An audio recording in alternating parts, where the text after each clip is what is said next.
വാക്കാണല്ലോ പ്രധാനം. ഈ വാക്കു കേട്ടിട്ടാണല്ലോ ജനം വോട്ട് ചെയ്തത്. ആ വോട്ട് ചെയ്ത് ജനങ്ങളുടെ മുഖത്ത് കൊഞ്ഞനം കുത്തി കാണിക്കുന്നതിന് സമാനമായ നിലപാടെടുക്കുക എന്ന് പറയുന്നത് ആദ്യ മാസം തന്നെയും എടുക്കുന്നത് അധികാരത്തിലേക്ക് വരാൻ വേണ്ടി മാത്രമാണോ നിലപാടിന്റെ രാജകുമാരൻ വേഷം കളിച്ചത് എന്നുള്ളതൊരു ചോദ്യമുണ്ട്. അഭിനയമാണോ എന്നുള്ളത്. അത് പലപ്പോഴും നേതാക്കൾ പലരും ഘടക വിരുദ്ധമായ നിലപാടുകൾ വിളിച്ചു പറയുന്നത് കേട്ട് തലയിൽ കൈവച്ചിരിക്കുകയാണ് ജനം എന്നുള്ളതാണ്. ആരോഗ്യമന്ത്രി കെ മുരളീധരൻ അന്ന് ഞാൻ പറഞ്ഞപ്പോൾ എന്റെ പിന്നിൽ ഈ സർക്കാർ ബോർഡ് ഉണ്ടായിരുന്നില്ല എന്ന് ജനത്തിന്റെ മുഖത്ത് നോക്കി പറഞ്ഞു. കെ എം ഷാജി പറഞ്ഞു. പി കെ കുഞ്ഞാലിക്കുട്ടി അങ്ങനെ പറഞ്ഞില്ല എങ്കിലും ഘടകവിരുദ്ധമായ നിലപാടെടുത്തു. സാധാരണഗതിയിൽ ഇപ്പൊ നോക്കൂ, വളരെ ചെറിയ കാര്യങ്ങൾക്ക് പ്രതിപക്ഷം ആദ്യ മാസം തന്നെ വിമർശനം ഉന്നയിക്കുകയാണ് എങ്കിൽ സ്വാഭാവികമായും അത് ചോദ്യം ചെയ്യപ്പെടും. പക്ഷെ രണ്ട് വിഷയങ്ങൾ അങ്ങനെയല്ല. ഒന്ന് പി എം ശ്രീയും, രണ്ട് ഈ പറയുന്ന മദ്യത്തിന്റെ നികുതിയും. അത് കാമ്പുള്ള വിഷയങ്ങളാണ്. അതിൽ വിമർശിച്ചാൽ സർക്കാരിന്റെ ഹണിമൂൺ കാലം ആരും പരിഗണിക്കുകയില്ല. കാരണം അത് അതിനപ്പുറത്തേക്കുള്ള ഒന്നാണ്. രണ്ടും നയപരമായ തീരുമാനം എന്നതാണ് അതിന്റെ ഏറ്റവും പ്രധാനപ്പെട്ട കാര്യം. പ്രതിപക്ഷത്തിരിക്കുമ്പോൾ തുറന്നെതിർത്ത രണ്ടു കാര്യങ്ങൾ എന്നതുകൂടിയാണ് വ്യക്തമാകുന്നത്. മദ്യവുമായി ബന്ധപ്പെട്ട വിഷയം അത് തുറന്നു കാണിക്കപ്പെട്ടിരിക്കുന്നു എന്നതാണ് ഏറ്റവും പ്രധാനപ്പെട്ട കാര്യം. ഒന്ന്, ഇന്നലെ പറഞ്ഞതുപോലെ തന്നെ അത് ടാക്സുമായി ബന്ധപ്പെട്ട ഒരു വിഷയം എന്ന രീതിയിൽ പരിമിതപ്പെടുത്താൻ കഴിയില്ല. അത് നയപരമായ ഒരു വിഷയം കൂടിയാണ്. ഇനി ടാക്സുമായി ബന്ധപ്പെട്ട വിഷയമാണെങ്കിൽ തന്നെ അത് എന്തിനാണ് കുറച്ചു കൊടുത്തത് എന്നൊരു ചോദ്യമുണ്ട്.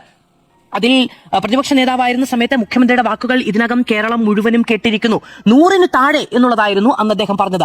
100 താഴെ ടാക്സ് പുനഃക്രമീകരിച്ചു കൊടുക്കുന്നത് വഴി അഴിമതിയാണ് ഭരണപക്ഷം ലക്ഷ്യമിടുന്നത് എന്ന് വി ഡി സതീശൻ പ്രതിപക്ഷത്തിരിക്കുമ്പോൾ പറഞ്ഞു. ഇപ്പോൾ 125 മുതൽ അങ്ങോട്ട് ടാക്സ് നിശ്ചയിച്ചു കൊടുത്തിരിക്കുന്നു. അപ്പോഴും അത് പകുതിയിൽ താഴെയാണ് എന്നതാണ് പ്രധാനം. അപ്പോൾ എത്ര കിട്ടി എന്ന ചോദ്യം എലപ്പുള്ളി കേസിൽ അന്നത്തെ ഭരണപക്ഷത്തോട് ചോദിച്ചത് ഇപ്പോൾ ഈ ബ്രീസറിന്റെ കാര്യത്തിൽ 20% കുറവ് മദ്യ കണ്ടന്റ് അടങ്ങിയ ആൽക്കഹോൾ കണ്ടന്റ് അടങ്ങിയ മദ്യവുമായി ബന്ധപ്പെട്ട് തിരിച്ച് ചോദിക്കുകയും ചെയ്യുന്നത് വ്യക്തമാക്കേണ്ടി വരും. കാരണം സ്വന്തം വാക്കുകൾ തിരിഞ്ഞടിക്കുന്നത്, തിരിച്ചു കൊത്തുന്നത് കാണുകയാണ്. പ്രത്യേകിച്ച് ഒന്നും പറയാനില്ല എന്നുള്ളതാണ്. ഇന്നും അദ്ദേഹത്തിന്റെ ഭാഗത്ത് നിന്ന് പ്രതികരണങ്ങളൊന്നും വന്നിട്ടുമില്ല. ഇനി സഭയിൽ സ്വാഭാവികമായും ചോദ്യമായി വരികയും ചെയ്യും.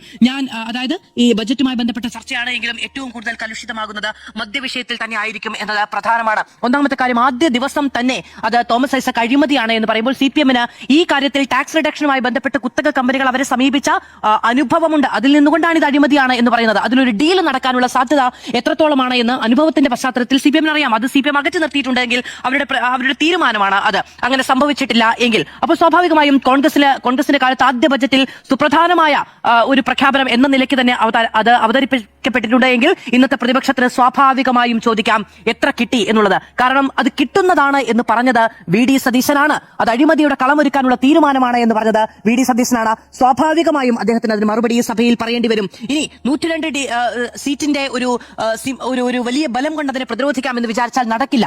ഈ സഭയിൽ ഇത്രയും ദിവസങ്ങൾ കൊണ്ട് 2 പെർഫോമേഴ്സ് ആണുള്ളത്. ഒന്ന് പിണറായി വിജയനാണ്, ഒന്ന് വി ഡി സതീശനാണ്. നമ്മൾ 35 സീറ്റിൽ ഒതുങ്ങുന്ന പ്രതിപക്ഷം എങ്ങനെ പ്രതികരിക്കും എന്ന് ചോദിച്ചാൽ അതിന്റെ കുന്തമുന ഇപ്പോഴത്തെ പ്രതിപക്ഷ നേതാവ് തന്നെയാണ്. അദ്ദേഹം തന്നെയാണ് ഏറ്റവും ആക്റ്റീവായ സഭയിൽ ഇടപെടുന്ന ഇടതുപക്ഷത്തിന്റെ നേതാവ് എന്ന കാര്യത്തിൽ തർക്കമൊന്നുമില്ല. കണ്ടുപഠിക്കേണ്ടതാണ് അത്. അപ്പൊ സ്വാഭാവികമായും പ്രതിപക്ഷം ആ കാര്യം ഉന്നയിക്കും. അത് ശക്തിയുക്തം ഉന്നയിക്കാൻ കഴിയുന്ന തരത്തിൽ അവർക്ക് പ്രതിപക്ഷ നേതാവായിരുന്ന സമയത്ത് വി ഡി സതീശന്റെ വാക്കുകൾ തന്നെ ഉണ്ട് താനും. മാത്രമല്ല ഇതിൽ ടീം UDF എവിടെ എന്നൊരു ചോദ്യം നിൽക്കുന്നുണ്ട്. കാരണം ഒന്ന്, എക്സൈസ് വകുപ്പുമായി ബന്ധപ്പെട്ട നയപരമായ തീരുമാനമാണ്. ഞാൻ ഇന്നലെയും പറഞ്ഞത് നയപരമായ തീരുമാനം തന്നെയാണ്.